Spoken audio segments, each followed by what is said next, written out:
what's the likely cause of allergy if the snout area is really itchy? So I'm assuming the snout, you kind of be the nose and the bridge of the nose. Now, so it can be really, well, I guess the first thing, if it's literally just, it depends on what things are looking like. If it's just the snout that's itchy, if it's just the skin on the kind of the bridge of the nose and maybe of the nose, kind of the nose itself, the kind of the black bit of the nose, if you like, for our pigmented dogs, then whether allergies are the cause at all is a very valid question to ask. We will often see other autoimmune conditions, so other conditions caused by an abnormality in the immune system that aren't allergy. And actually, Dr. Dan speaks more about those tomorrow. The big one here is pemphigus or lupus. So whether there is something else going on, we can also have contact allergies because dogs are snuffling and rummaging around in their environment, so we can get contact allergies.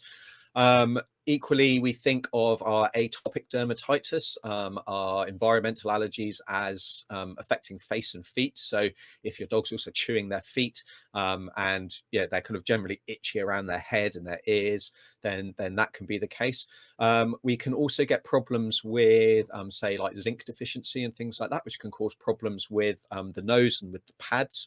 And if we are supplementing with zinc, then that can actually completely resolve those sometimes. So there could be quite a lot going on. We can also get kind of mites and secondary infections. Now, depending on what the age of your dog is and their health status in general, then something like demodicosis and the Demodex mite can cause, especially we will often get kind of bald areas around the eyes, and then that spreads to the nose.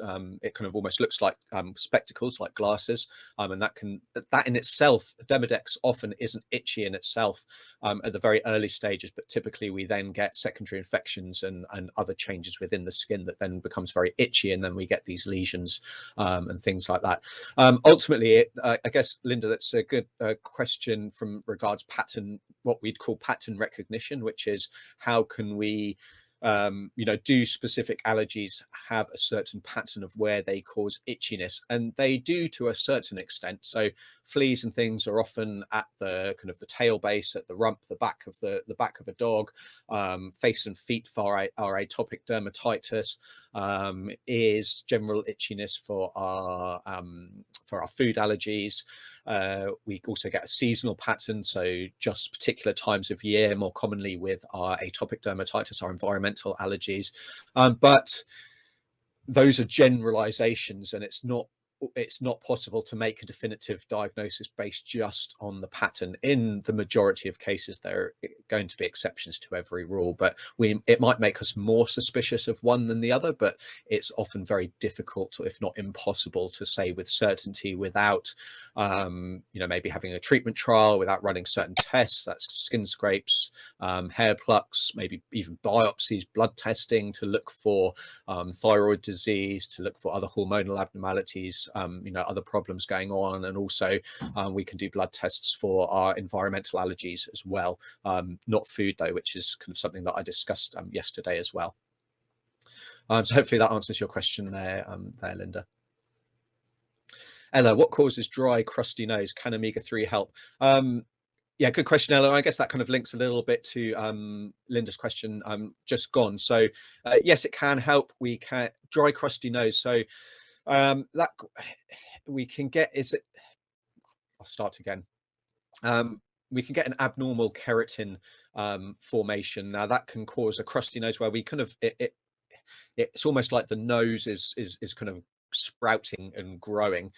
So if that's what you mean by it being really crusty, then that is an abnormal development of keratin. It can also affect the pads as well. We don't have any amazing treatments for that, but it doesn't cause a huge amount of problems. The main problem that it causes is actually it can split and become quite painful.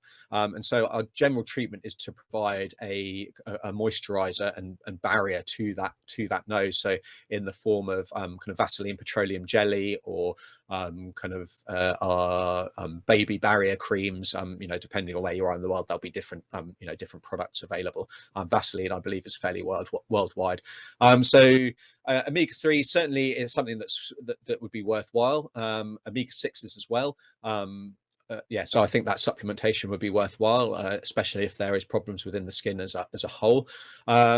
Also thinking about supplementation with zinc, maybe we can get problems with with skin and with noses in particular there. So a few thoughts there. I guess it depends on what the whole body picture is like as well.